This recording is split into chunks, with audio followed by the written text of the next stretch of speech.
Welcome to Enlightened AF. I'm Tricia Carr. And I'm Aidan Demarest. He's taking a sip right at his cue. Finally, I have a cue. We made him be quiet for like 5 seconds so we could get the intro smooth. And he was mad. Yeah, I'm on break.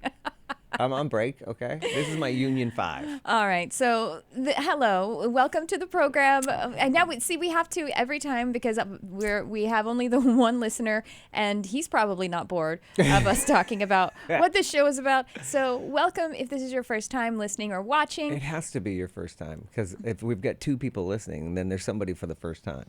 I guess. I don't know. That sounds like something to do with your bedroom activities. It feels like the first time. Singing is not a part of it.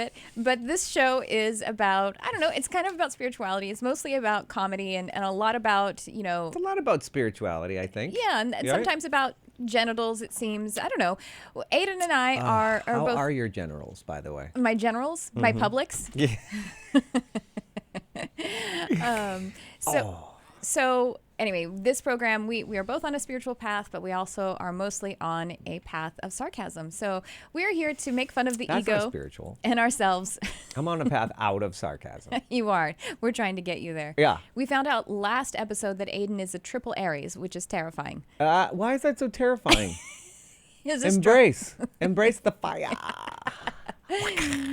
Well, what's been going on with you? We actually, this is our second consecutive. We did one last week. We're gonna be consistent now, right? Right. Yeah. Well, yeah. What's going on with me is that I was here at 8:30 on a Monday morning. Yeah. So that tells you a lot about my current life, right? Right. And I was here. And you usually. In his past, in Aidan's previous... You would have needed a bail bondsman to get me somewhere. Incarnation. He saw 8:30 from the other side. 8:30 a.m. was greeted from having not gone to sleep. Now, though. I guess it's true. Yeah, like 4 years. Yeah, at least. I like that story's starting to It's starting to get stale, but it's still most of your life. Yeah. So it's not. Yeah, it takes a while. Right? It takes a while for it to wear off. Yes. Just like I was going through my Facebook pictures because I was looking for this one particular picture. So I was looking at all of my pictures, and it's like there's. Cats, of course. And then there's like cats all throughout. That hasn't faded at all. And there's like, spiritual stuff and everything.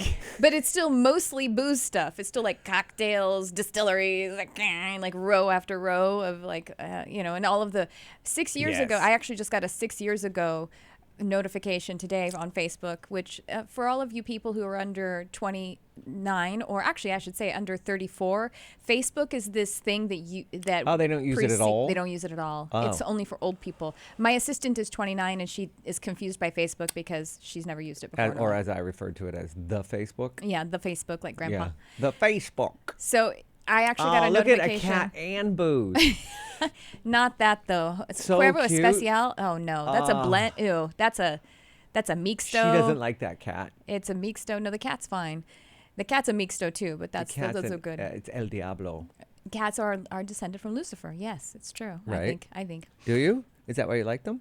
Yeah, I think so. Look at that one. Oh, that's a fat cat drinking some beer. But I got a notification of 6 years ago today, and I was like, I wonder what this is about. Of course, it's like doing that stupid symbol that bartenders do of L.A., where I can't even do it. Where are you? Yeah, in Kentucky. I didn't repost it. I was in Kentucky going to the Beam Distillery, and Nick Vitulli is there. Yes, yeah. Mm-hmm. all the things. Yeah. Yeah. I just have, my Facebook just bounces back. Yeah, like 5 years ago. It's all just like I was in high school 5 years ago. But I was 45. Oh, that's what it looks like. Yeah. That's the tone.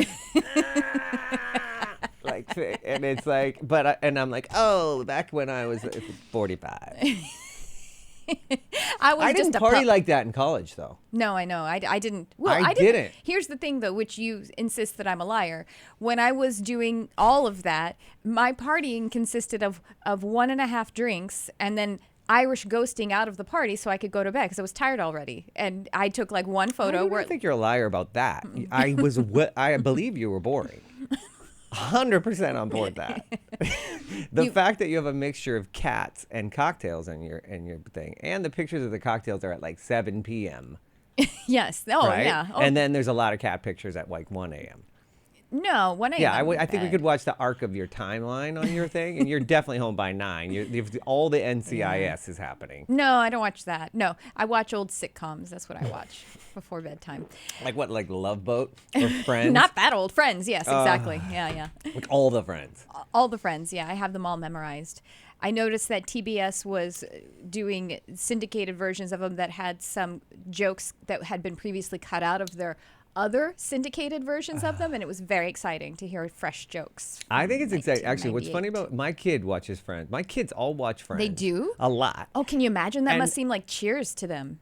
Yeah, they watch it, and like me and their mom, like we did sort of live in LA in an apartment with a bunch of people. But you weren't really the age to watch Friends when it was. Yeah, I'm on. exactly the same age as them. No, I know. But when Friends was on, you were too busy to watch sitcoms, is what I'm saying. You probably didn't No, watch I watched Friends. it every week. Oh, you did? Yeah. Okay. All right. We all watched it. Thursday night lineup. That was a thing. Yeah. And it was ER and Friends and everything. And I was like in my 20s.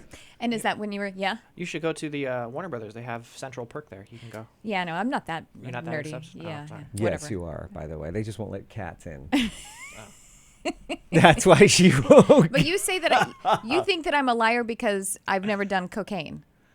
Yeah, 100%. It's why is that? 100%. Okay. You Look, guys weigh in whatever on you this. need to tell however our you're audience listening, of tell two. people, tell Aidan, however you're listening to this, just She vote. Just give your just vote. didn't Have inhale. you done? Listen, Clinton. Have you done cocaine? It's not that wild. There are many people who have never done cocaine. And that's not your reality. Listen, is not a understand common that you want- reality. I understand that you want to spin this story however you want to go with it, but Why would I lie about that? Fine. What's I know. wrong with having done it and not doing it anymore? I did smoke pot for a year. I also said that you hadn't. I can't believe that you haven't done cocaine off of breath. I've not seen cocaine in person. I've not. I find that comical. I've too. never actually You did seen the not substance. identify cocaine in person, but you have seen it. I've never seen. Well, I don't know. I'm just saying I've not seen it as far as I can. I mean, I also was legally, I'm not saying that that's legally blind for most of my life until a year ago. So maybe that's Wait, why. what? Yeah. Oh well, then you haven't seen anything. Maybe you didn't see the cocaine you snorted off of a porn star's breath. Oh, I think that the word porn star is actually used too liberally. It's like supermodel. People just say that now if it's a model that True you know. story. You're not a porn star if you've done one porn. Yes, exactly. And Thank you're not you. just because someone knows you doesn't mean you're a porn star. Nude pictures, yeah. And just a model that you know is not a supermodel. I'd say you have to have a library. Supermodel of actually means, like, well you've done many purchased different media. Videos. Yeah, Yeah. I'm on board that. Yeah. I think you're right. And they're like, oh, she's a porn star, and I'm like, no, sir. Why don't you just say porn performer or She's actor? someone we've seen fuck. She's not a porn star. All of your wives and husbands are porn stars then. I want to see her royalties. That's a star. Right. Same with supermodel. Yeah. Like well, if anybody supermodel is supposed to refer to having done all of the different forms of media. cover of modeling Sports media. Illustrated. Yeah. What used to be super, like it was like 3 a year. Like Christy Brinkley, Mm-hmm. Cindy Crawford, Christy Turlington. You had to be like That's pretty good. big. I couldn't name all of the old models. Naomi that fast. Campbell. Yeah. You had to be a supermodel. Now anyone who's been in American Apparel 4 times is a supermodel, especially if they fuck Mickey Rourke. Mickey Rourke. Yeah. Is he still? Well, whoever turns up in the tabloids and then they say the chick is a supermodel, even though she's a cocktail waitress at my bar currently. But Yeah. she's a supermodel because because she did she's- some print work. Because she got. Then I'm a supermodel, by the way, because Because I've she done got on plenty a of BuzzFeed. print work. Yeah. With my clothes on. And a porn star, because I've done a little fucking on film. That's how many? There's only supposed to be one fuck, and now we have like 10. 3 Well, shits you and one brought fuck up is the porn, rule. so we're going to break the rules today. So, well, what we did actually want to talk about so far is Yeah. Let's talk about that quick. spirituality. Yeah, we need it now. Yeah, but in the morning, you really got to cover drugs and porn stars right away if you're not going to. Oh, well, one thing we actually wanted to talk about also was how gay is Aidan at this point in the day? Not much. I'm Because- super straight in the morning. He's super straight in the morning. He's Super. He's got to 'cause he's I got to be a dad. yeah, there's nothing happy about me. Yeah. And, and so there's no. And So I'm, it's not technically not gay. And I'm not very as in happy. ambidextrous, and I'm not very multitasky, and I don't care what I look like.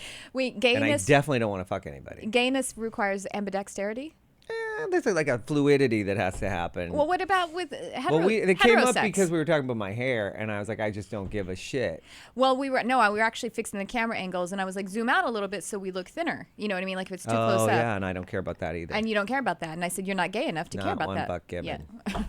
No, and I would also not be into like a blowjob or anything in the morning. But the more that you kept looking at yourself on video, then you started to get a little gayer, and you were complaining Yeah. about your hair and the makeup and not Yeah, having makeup. right? and Yeah. If this was noon, I would probably ask for like to be put together a little better.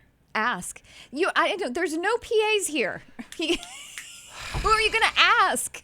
You just do it yourself.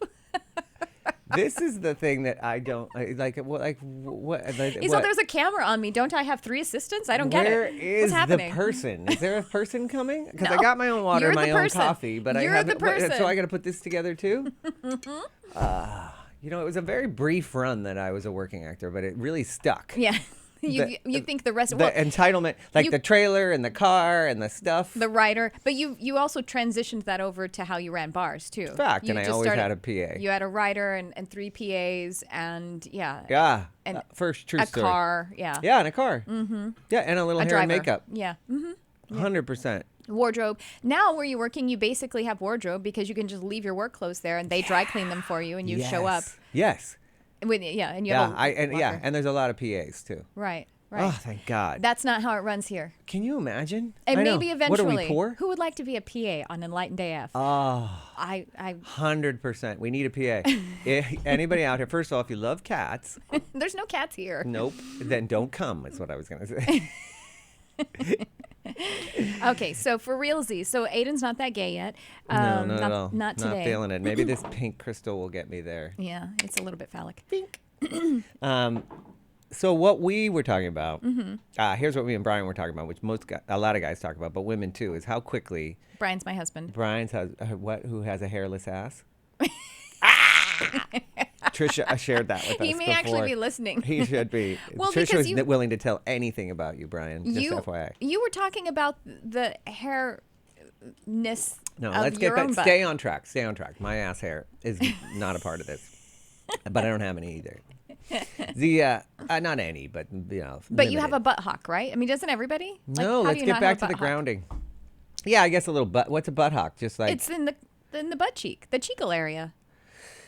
That's a butt hawk. Yeah, I guess. Everybody has a butt hawk, I think. Okay. I mean, unless you've had it lasered off or something like that. Maybe not Also everybody. not that gay. Because some girls have that little happy trail and some girls don't. So maybe not Okay. everybody has butt hawks too. Yeah. Okay.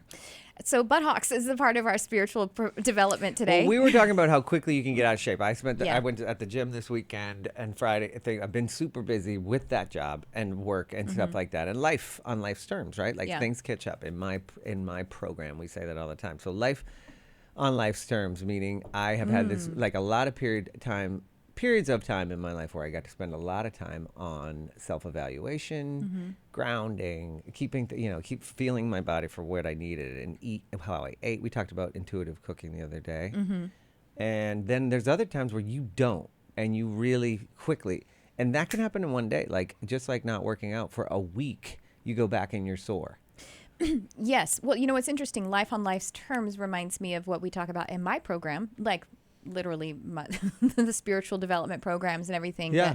that I work in and teach as, is we talk about synchronicity, which you talk about as well. Synchronicity being the organizing mechanism of the universe. And so you are doing your inner work, your inner communion, your inner support and development, and that then connects out into the field, and then everything shows up as it should in synchronicity. And so whatever is there or not there is in alignment with what you're actually calling out, whether you know it or not. You're calling it in. If it's not there, it's because you aren't ready for it. And Yeah, the universe I is definitely- that, divinely and perfectly synchronizing it for you. So life on life's terms is another way to And another say term, that. and a simple term for life on life's terms is acceptance. Like, okay, Or surrender, yeah. Yeah, surrender and acceptance. And one of the things I realized this past week, when I just didn't have the time, and I was like, oh, I'm not getting to work out the way I want, and I'm not getting to meditate and ground the way I want. Yeah. And I realized with some acceptance that I'm not going to get that time, that right now is a busy time. My kids are in school. My kids are with me. Work is crazy. And I was like, okay, so acceptance is that I have to change how I get grounded. How like You I can don't do some turbo grounding or turbo grounding. Turbo grounding, That's the word we were looking for. Because I was like speed defrag. What's defrag mean?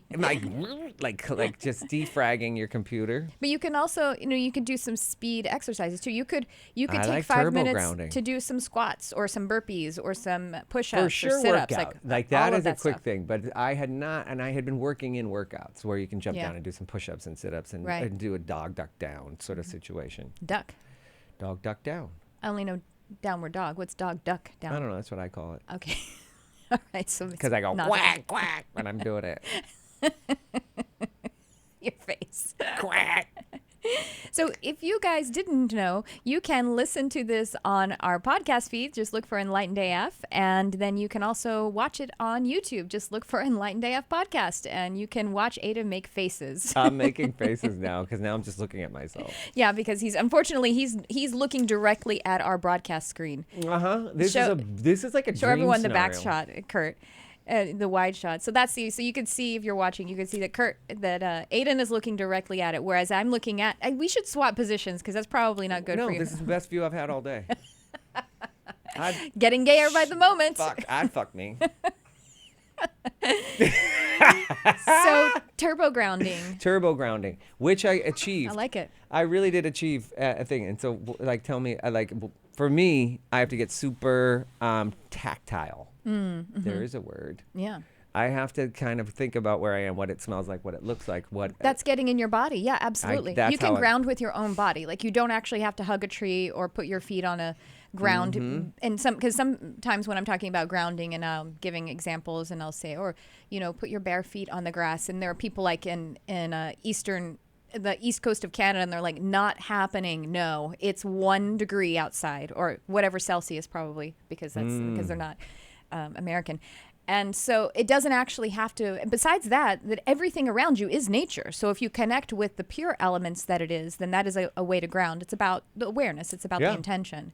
Yeah, getting in your body. So you get very tactile. So you start to focus your awareness, on sensory input and your breath, or you could focus on your blood as, liquid, electricity, Sometimes, fire. yeah, in don't you your think- veins. yeah. I mean, in your Which nervous is system. Yeah, right. I was saying fire in your veins. I was just thinking of you. That's actually what you are. That's what your blood is. It's just molten lava being a triple Aries. Actually, usually what I'm trying to do is get away from some fire. So that's funny. Like when you said cold, I was like, I love putting my feet in ice cold water. You do. I hate it. I love it. So- that gets me very grounded. There's this technique. I'm a hypnotherapist now, which you don't know anything about. But yeah, and one of the techniques I that would we use never let you hypnotize me. I have done it. I've done it in my sleep. I hypnotize you all the time. You'd be like, clean Tricia's kitchen floor. Like you just give me little weird mantras. Pet her kitty cats. You love kitties now. They are your favorite. But there is a technique. Hypnoanesthesia is a real thing. People are actually, if they're allergic to anesthesia, they can use hypnosis. And they have surgery after hypnosis? In hypnosis, they can use hypnosis as anesthesia. And one of my teachers was talking, he wanted to be congruent with what he's teaching, and he went to the dentist to get root canal or where there's drilling and everything. Right. And he self-hypnotized and didn't have any anesthesia, any numbing or anything. And so he was able to do it. He was like, but he just told the dentist. Self-hypnotized? Yeah, it's meditation. Dentist, but how about your appendix? Yeah, no, people do that too. No. There are people who are allergic to anesthesia and they can't have it, but they still need surgeries. So they just are hypnotized with no other They have the drugs. hypnotist. They have the hypnotist there. What happens if you snapped out of it? Well, that's what I was talking about. So my teacher, he was at the dentist and he told his dentist, he's like, I'm going to do this. It's like, just so you know, it's going to be fine, but just don't talk to me because that will bring him out of it. And so he's like, but we're going along, and he was, it's meditation, but with suggestions that you're giving yourself. Right. You know what I mean? Like really deep focused trance and continuing to keep yourself in that suggestible state. And so he's like, it was going really great, but she just couldn't help herself. And she was like, how you doing? And he was like, talk to me. Talk to me. He brought him out of it, and he felt all of the pain rush in. But he went ahead and got himself back in it and was able to get back down. But he was just like, don't talk to me. And, he just reversed engineered it, went right back in, which is pretty cool. So anyway, I like that. One of the techniques I don't know if techniques I would of do that. But hypnoanesthesia for just pain management usually is something called the glove technique. And so you hypnotize, in hypnosis, you imagine your hand in ice cold water or ice so that it becomes numb, and your hand will become numb because your body is that powerful, your mind is that powerful. And then you can use that and put it on parts of your body that are in pain, and it will actually anesthetize it. And I was telling my can see that teacher, visual I working. can't do, I don't, that to me, I'm like, no, ice to me is painful. Putting my hand in ice is instantly pain. It doesn't work to the contrary for me. Really? But you love ice. Yes. That's And crazy. it's very I love numbing heat. for me. Do you like heat? Do you like to put heating pads on? No. Ugh. Oh, that's amazing. Hate those. That's wild. That makes me feel super uncomfortable. I feel super uncomfortable with ice. Oh, remember those when I was a kid, electric blankets? Yeah, Oh loved God, them. that's a nightmare for me. Oh, you're going to love this. You're going to love to make fun of me for this. All through my teen years, I had a water bed, like a proper I had old-fashioned a water bed, and I kept it heated. Oh.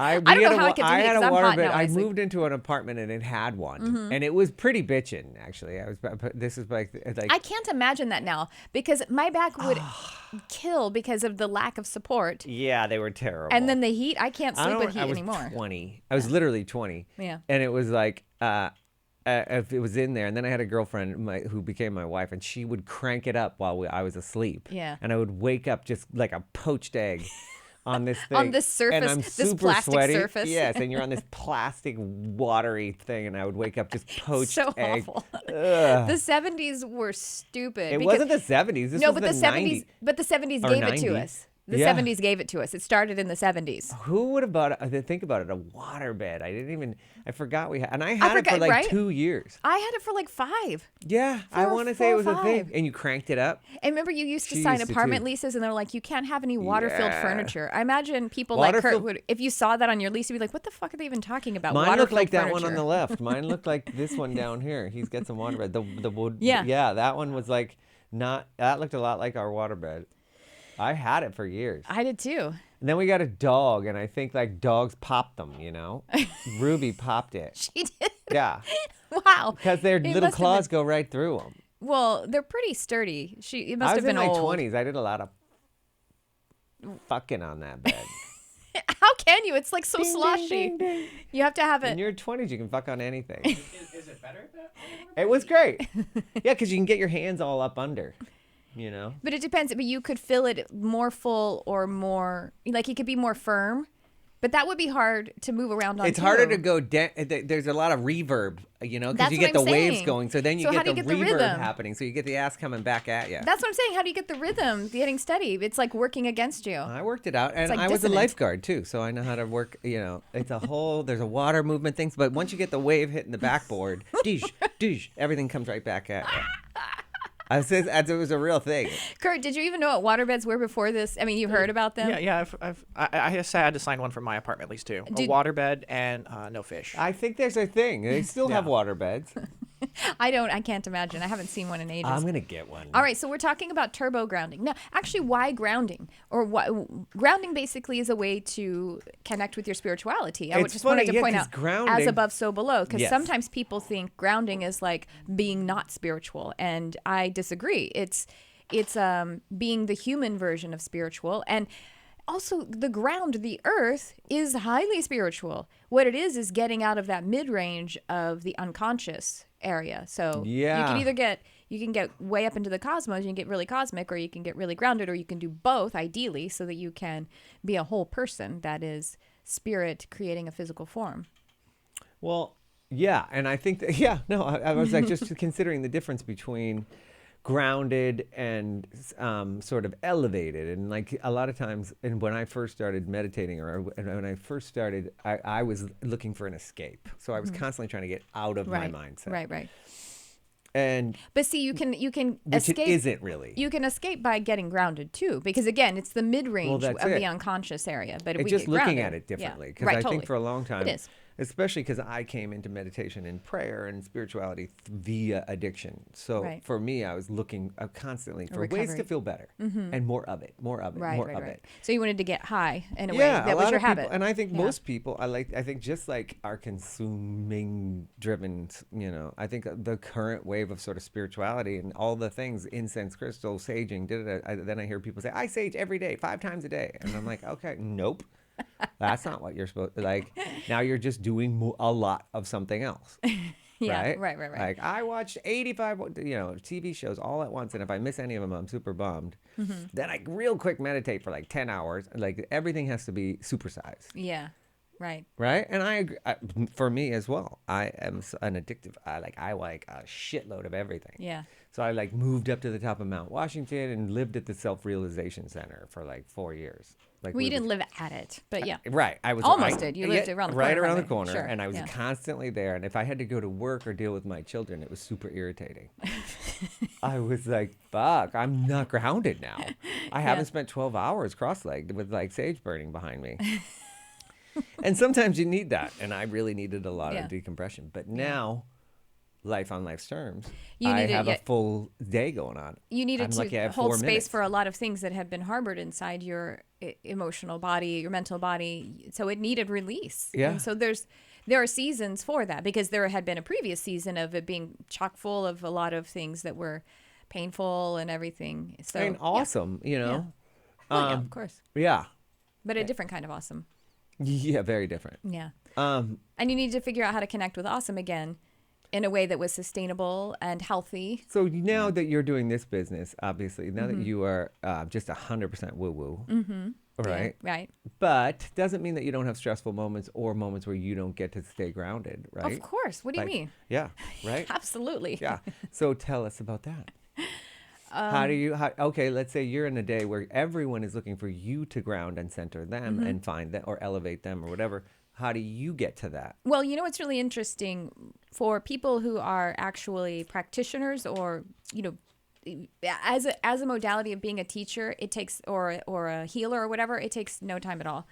Because, and here's the thing that people may not realize, is that your teacher, your guru, your healer is totally human, and they can be the perfect icon of everything that you need to do the work that you need to do and hold that space for you as a human who's flawed. In that moment, it's just reflecting your perfection, actually. It's not about the healer. It's not about the teacher. It's reflecting I your can own see that. perfection. Yeah. And so it actually is, and then you could, let me just give you an example. This isn't actually me. I think I have a value of kind of holistically moving the whole thing up. But someone can be a fantastic teacher or spiritual leader of some kind and then be just like A degenerate in other porn ways. star. Right. And we've seen it. You know, the thing is that there are spiritual leaders or something that get into scandal. And it's because they were truly, when they were doing the teaching and the healing and the leading at that time, that was real. And Well, that it just brings wasn't integrated. You know that what I brings mean? up a whole really other interesting topic that you- we let me talked about answer. at dinner. Go ahead. Well, because you asked me about myself personally, Yes. and I didn't want to leave it on the fact that Because I'm you got debaucherous. political and skipped it.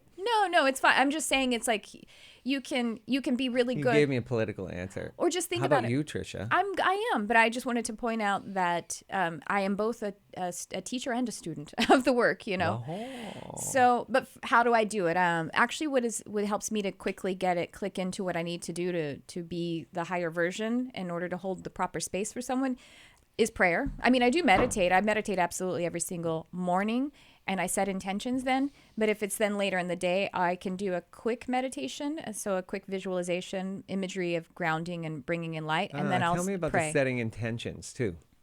That's sort of yeah. Well, I mean, I know what I think, but what does that mean to you?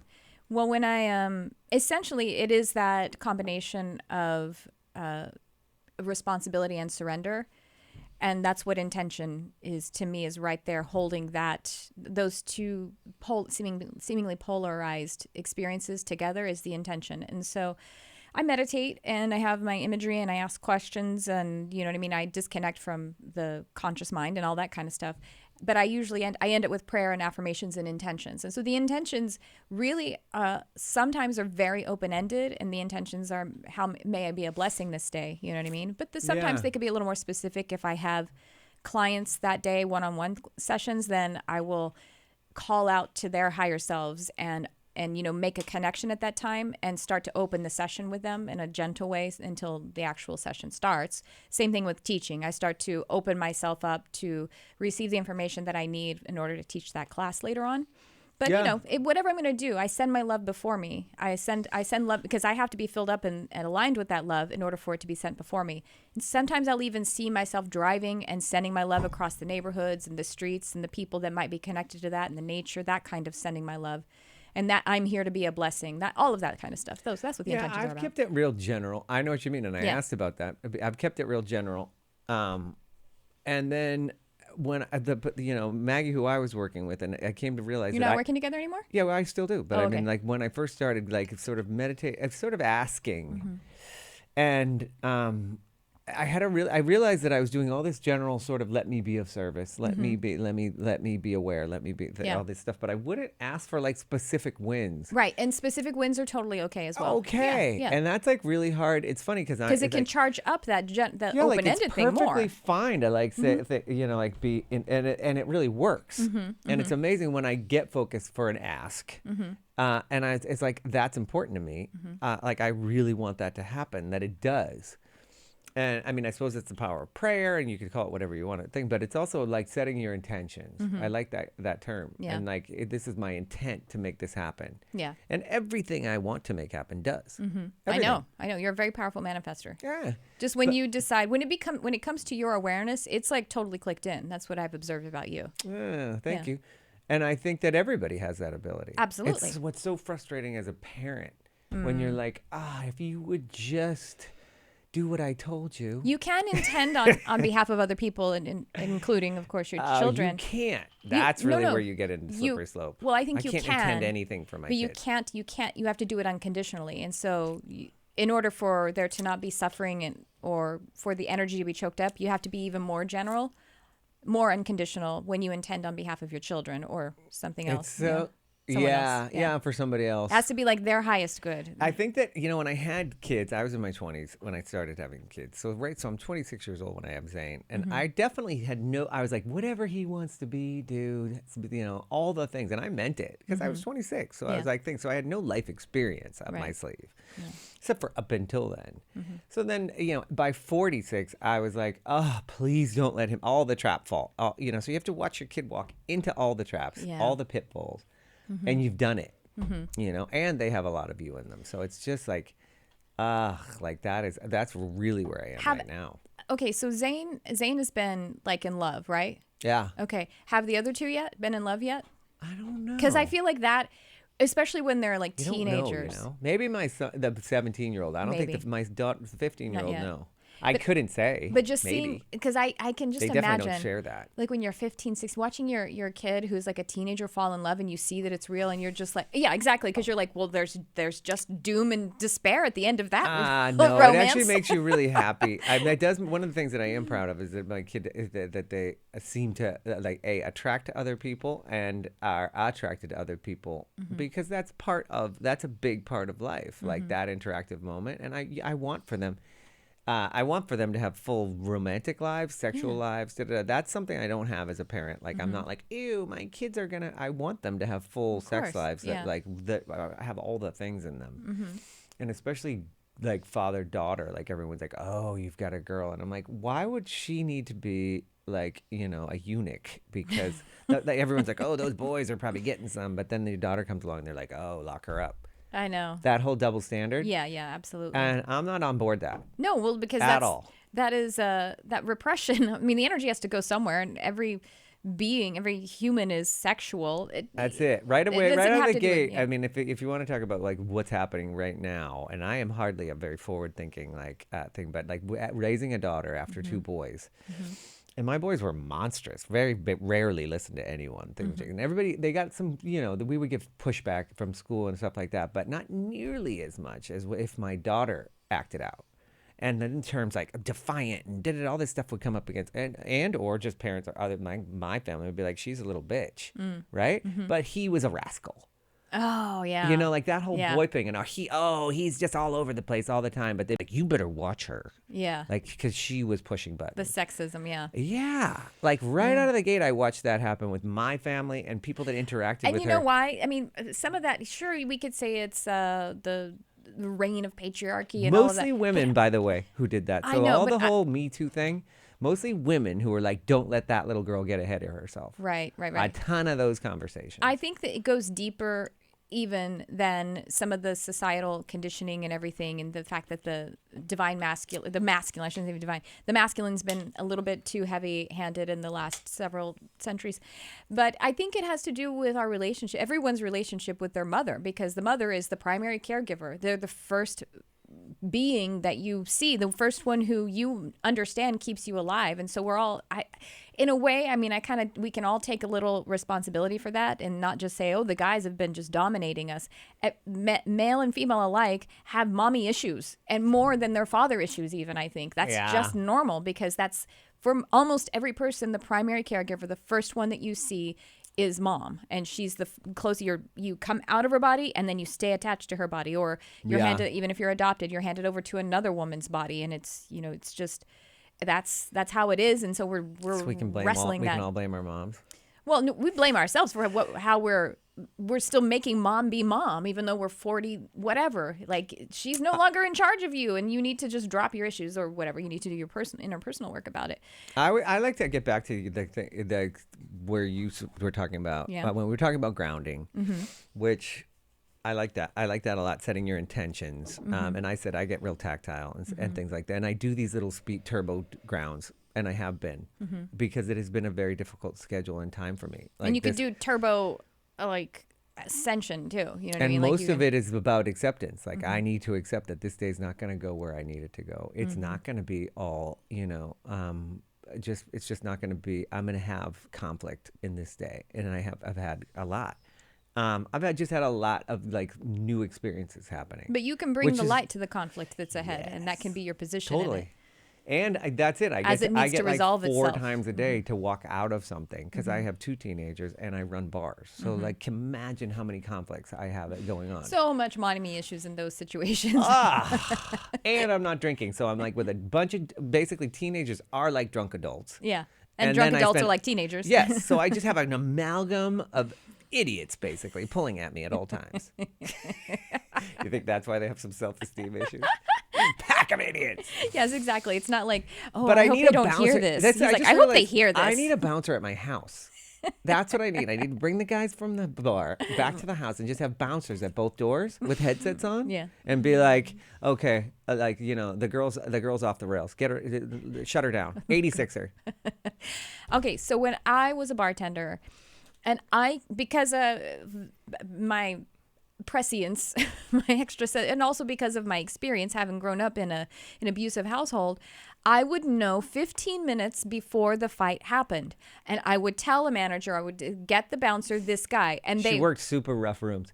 She was at like Providence. You don't know what I worked at. It was a real You don't know what I worked gunslinger at before joint. you, actually. You don't know where I worked. I worked in hardcore nightclubs that had, you know, during the business hours during the dinner hours sold $60 steaks. But it got like a nightclub. Yeah, I've been in many of bartending experiences. One where there was a guy who right in front of me broke a bottle and actually cut a guy. Ah, I love that moment. But I "Aw." would know 15 minutes before I could feel. I love the smash. rage. I've never seen somebody cut somebody though. There you go. You got me. I've seen them smash the bottle and go at them, but You looked like a 50s gangster when you did that. You looked like you were. I love that jam. I've probably done it myself, but I've never actually done any cutting. You were like West Side Story. You were Yeah. like. That's the kind of fight you would be, because you're not very. You're no, not, I have a you're super not mean aggressive. face in bars. Yeah, I do. I You get don't. super mean. You never punched anyone before. No, you never. like flat-handed someone. I'm sure. Did you see the way this is you in a fight? This is me in a fight. Calling your PA, Yeah. calling your bouncer. No, not my PA.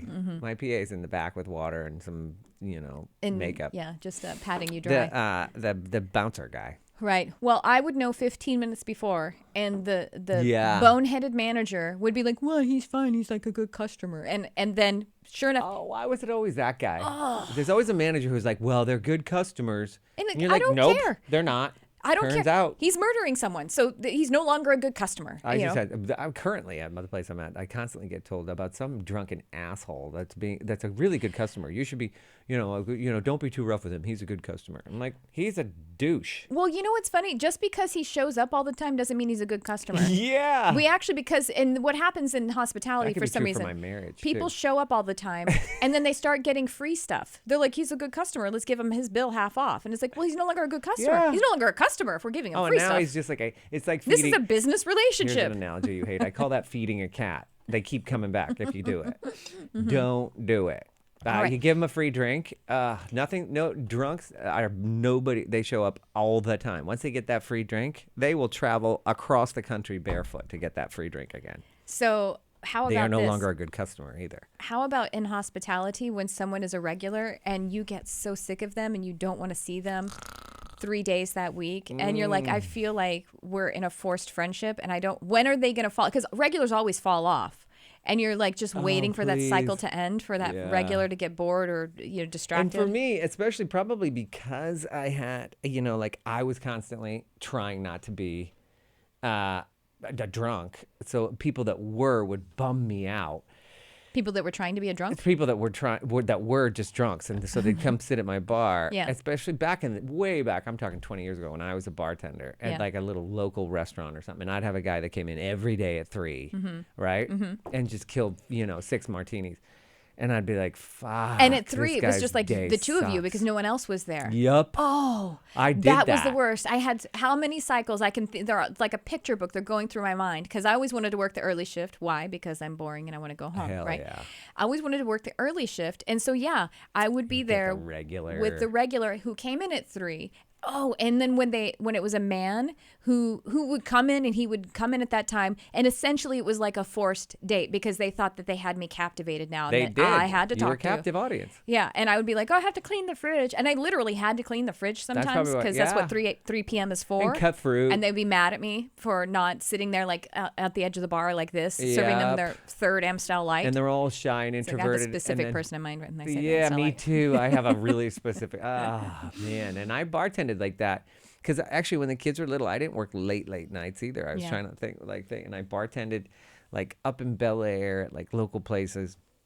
And first of all, some of them are still friends of mine now. Some of them really great, but then others, you were just like stuck with this guy or girl. I can think of a woman too that really just made me part of her fucking rain cloud every day. Yeah. And like, Oh, it's so crazy. and you're like pouring just 85 glasses of Chardonnay. And I was just thinking, like, why are we talking about this right now? And this is why, because I was asking Spirit, I'm like, why did this come up? Because even in challenging situations like Look at that one. in challenging situations, There's me unhappy about there's me talking to you like, have another one. he hasn't put it up yet. That's just for you to see. I realize just loved that. it. So Here's me. Yeah. Although I wonder what bar that is. that Where looks am like I? that's spare room, isn't it? Is it spare room or is it neat? It's not neat. I don't think know it's where spare that room. is. Anyway, but even in situations like that Why where am you I in a feel vest? I never wore a vest at neat. where you feel trapped or you feel, because in those moments we're describing right there, we feel really trapped, and you feel trapped by the decisions that you've made in order to get yourself there. But you can still be present. And that's what it is. It's asking you to come really deeply present and to honor and surrender to what it is that you've selected. And you could ground. You could take 90 seconds to ground Yes. yourself in that moment and then basically be in heaven, even though you're in a situation that you would like to not recreate another time. Allow it to be information. These are things I didn't do. I did to some degree because I did actually evolve past those situations. Eventually, Yeah, same. I evolved out of that, of creating those situations. I know what that is. Oof, that was a rough day, man. I remember it. For who? You. I remember. You don't remember it. Do you Yes, even I know where do. that is? Yeah, that's the club. Yeah. For sure. Yeah. Oh. Do you know what it's for? Yeah. That was Art Beyond the Glass. Yes, exactly. Right? Yeah. Mm-hmm. Oh, good times. Yeah. Yeah. There you go. It was a rough day. You were meant to be emceeing and you didn't quite make it. I MC. There's me on stage with a mic in my hand. You're welcome. It didn't last the whole time. No. No. Oh, well, you were the only sober person there, so you were probably the only one with any memory of it. I'm like the Akashik records of. There was 250 people in that room. Of the bar partying not industry. one person remembered I'm the it. Akashik records. I have all of it recorded because I was the only one who was That sober. is actually something that's really good because Tricia will be like, "Oh my God, can you believe they never even got the food?" And I'll be like, "No one remembers that but you." Remember that time that thing? I don't even remember whole periods of work that you're like, "Oh, remember when you were at that place?" I'm like, "What place?" And no one else remembers either. Yeah, remember that job that you had for 2 years? What? Yeah, because turns out we were all doing 85 shots of fucking Ocho. Not that me. thing. That's it. You're the only one who remembers that day at all. You know what a classic move that I did I didn't do this probably when we were working together, but when people would want to buy shots, I would be pouring some water shots and charging them for Patron. Charging them for Patron. Water shots, Patron on your tab. Yeah, I'll take. Yeah, sure. Yeah, and I put water in it. Every bar I worked, we had a Diet Coke because I had a Diet Coke and water mixture that looked like whiskey for me. And I, especially $7 grand, I actually drank a lot of those water shots. Yeah. Believe it or not. Well, yeah, because it's I was exhausting. doing 30 shots a day, Yeah. if not. So I did a lot of those water shots. Yeah. Those were lucrative. And yeah. Oh, and they're buying them for you. we would do an attitude adjustment. I would call us over even to do an attitude adjustment about 10:45 because that's when the real club scene was about to hit, and you just really needed to numb your system a little bit. Not needed to, not officially, But anyway, super grounding. And also turbo grounding. Turbo grounding and also turbo ascending. You can actually take a moment and just connect with love, do the heart-brain coherence technique. Do you know about this? No. Connecting with the neurites, the actual brain cells in your heart. We have brain cells in our heart and our gut. It's not just brain in the brain. We have brain in the gut and the heart. Yeah. And to connect with it, if you just bring in an image or whatever it is that has you feel absolute love, pure love, close your eyes, breathe into it, slow your breathing down because you actually get the autonomic nervous system, the parasympathetic nervous system kicks up, and you cannot feel stress if you are breathing slowly and deeply. It's impossible. It's impossible. So I'm sure you felt hack, this, and actually. I feel people other times. I feel people if I'm sitting with somebody and we're trying to de-stress out, which I do occasionally with people I work with in another program, and they are holding on to that stress. So breath is bumming them out. What? And because they don't want to let go. Oh, they think it's an addiction itself. Right. We believe that the and I have to, and I'm aware of that. Us safe. I do that as well. Sometimes if I'm super, breathing for me, I'm fighting it like I'm drowning. Yeah. Because I have been holding on to stress, pressure, and a breath basically, and letting it go is super stressful. It feels like you're losing. Well, before you do you're losing control. Before you do it, you think you're losing control. And you think but that then when you adrenaline, actually do it, you a lot of people can't feel that For anymore. me, for a lot of years, I thought that adrenaline was keeping me lucky, alive. Yes, I know. Viral, like all the things. But viral. it's just viral. It made me viral. Yes, it did. In a way, I did go viral. Double entendre. You went viral and you were viral. I stayed super, plenty of viruses too. And no, sir. And it was like super, like inside breath, sort of. Yeah. And if I breathe deep, I would be. But that is an erroneous association made by the ego, by the brain, that in order that the successes were aligned with the feeling bad or the feeling stressed. Feeling stressed. A lot of people, and I even now. The brain made that association, but it was wrong. Especially since I spend a lot of time not being crazy. I can't tell you how many in LA, or I think New York, anytime I talk to somebody, I'm like, how are you? And they're like, I'm crazy. I know. That means it's a I'm value. successful. It's a value. I know. And I can think of 5 friends of mine I work right 14 now. days a week. If I called them right now, they'd be And like, I get I'm on 30 an minutes sleep. 80-hour day. I'm Yeah. crazy right now. And I'm like, well, that sounds like a bad way. That sounds like unsuccessful because I things want have been nuts. do less and make more. Things have been nuts. I've been crazy. Yeah. Working my ass off. I'm working my ass off.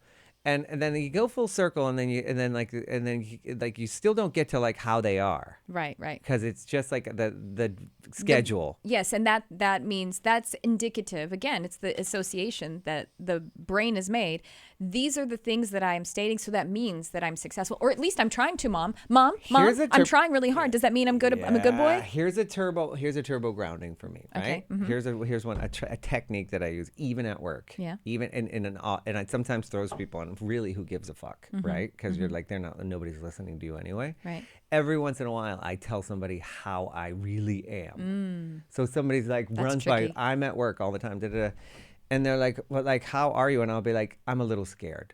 Ooh. Right? And I mean it. And then they. And they really usually just don't even know what I'm saying. They're like, yeah, me too. Did you see those numbers? And they just walk away. But I'm like, okay. And I don't have to say scared, but sometimes I'll be like, I'm tired. Yeah. Instead of I'm crazy and I'm so, or I'll be like, I'm excited. Yeah. But I mean it. Like, I'm super excited. I'm excited for tonight. I love have a fun thing. Well, that's tonight. actually, that's really, I think that's It's a real feeling. truth. Well, you're offering the frequency of truth. Yeah. And that's pretty powerful. Right? That's confused. alignment. Whatever Like, it is, it's alignment. Any of it. I guess it's also probably being older. Well, isn't this that is the first interesting? job I've ever said, I have no idea how to do that. I think we just stumbled upon something really cool, because actually this past week I went into meditation and I was like, I'm going to say it, y'all. I'm scared. And they were like, good, bring it out. Come on, let's do it. You know, my guides and everything, like the spirit was just like, yes, this is where we start. And Your don't truth. you assume that So your guys telling the want you truth- to feel that. Well, They've whatever given you it that is. feeling. Well, or you've given it to you, but it's the truth. Yeah. And so telling the truth to yourself or to someone else, whatever, really running the truth of whatever it is actually alignment, even if it's a negative thing. Absolutely. That's crazy. I love Yeah, that. no, I really like that, and it's been an interesting thing. What I found it really helpful is with the kids. As much as I talk about bitching about them, I do want to make a connection every day. Yeah. And I realized that I was doing a lot of like, we're so nuts, we're so busy, we're so fear, basically running. And every once in a while, instead of that, I say, I'm super excited about dinner. Like, I not just think that lets them know how important it is to me. Yeah. That I am, because I do love to cook and all that kind of stuff. And they're kind of like, what? And I'm like, I'm just stoked that we get to like think. Yeah. And it's not always that positive. Yeah. You know, there's a lot of like, I'm super afraid. What are you going to do for a living? Right. Because it ain't living here. That ain't your living. I seriously just said that to my kid this morning. I was like, I get it. You're never going to go to MIT. You're but getting what off- are you doing You for a will living? get off the payroll, though. You will. There is a timeout on this. And I don't know if you realize what a hard timeout that is. Yeah. Well, we are actually out of time. Oh, Aidan Demarest. we are? How fun was that? That was fun. We did that. Right? Okay, turbo grounding, y'all. Well, let's just review some of the techniques we discovered. Yes. We discovered Stuff. We discovered That's grounding, right? It is. It might be a little. Yeah, for me, it is both. It would be ascending and grounding terrible for at me. making the ring go around. I'll have to show you. Yeah. You Is have it to, inside or outside? outside. You have to rim it just right to get it to sing. So She said, "Do you have to rim it just right?" to get it to sing. She's a filthy, dirty bird. Who's never done cocaine in her life? All right. Okay, fine. We'll do some blow after this. We off of Kurt's tits. I said Turt's kits. Kurt, get your shirt off. We're gonna do some blow off your tits. All right. Last- I'm going to need a little more pay then. Last episode we talked about my tits. Double your pay. Last episode we talked about my tits. This week we're talking about Kurt's. Yes. Yours are on deck for next week. We're going to talk Fine. about them. There might be some residual blow on mine. Right, from the years and years. Yeah. All right, turbo grounding. We talked about getting tactile, to get into your body, to connect with the earth. Your Yes. body being the earth that you can connect with in order to ground. Blanket. Blankie. Candle. Tactile. I mean, Yes. senses. Right, sensory, exactly. And then we also talked about just telling the truth, that telling the truth is actually aligning. Whatever your truth is in the moment, whatever it shows up, Yes. being honest with it, whether you're telling it to yourself, you're telling it to your spirit guides, you're telling it to another person who asks, tell the truth. Yeah. That is powerful alignment. Did we talk about another one?